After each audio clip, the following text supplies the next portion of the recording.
ใจคิดฮอดเจ้าแหงคอยคำยามแลงอากาศมันหนาวเหลือเกิน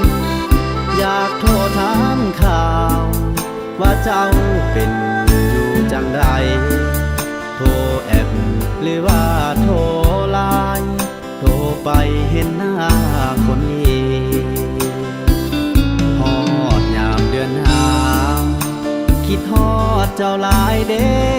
แฟนอายอยู่สายแดนห่วงแฟนย่านมีคนอื่นส่วนอายคนนี้ยังมีแต่แม่ควันยืนถึงว่านอนหนาวทั้งคืน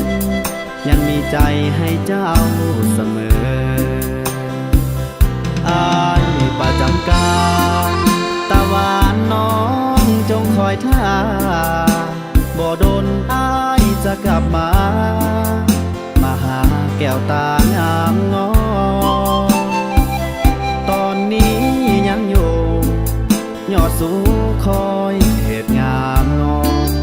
อีกบ่นานอายจะกลับจรมาหาน้องอยู่ทางบ้านให้น้องคอยท่าเถิดนาสามไว้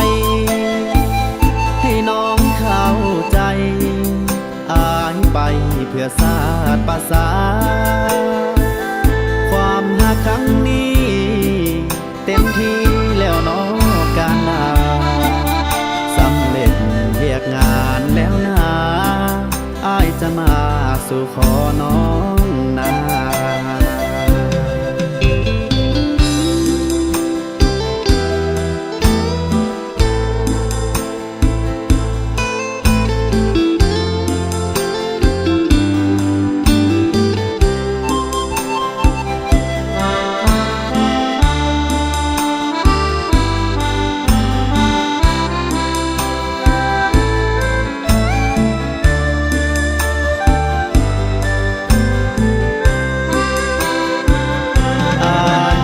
จำกา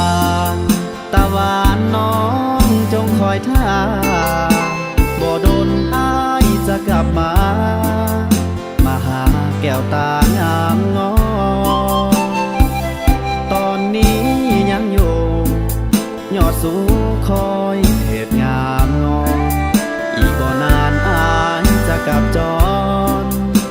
มาหาน้องอยู่ทางบ้านคอยท่าเถิดนาสามไว้ให้น้องเข้าใจอายไปเพื่อศาสตร์ภาษาความหักครั้งนี้เต็มที่แล้วน้องการนาสำเร็จเรียกงานแล้วนะอายจะมาสู่ขอน้อง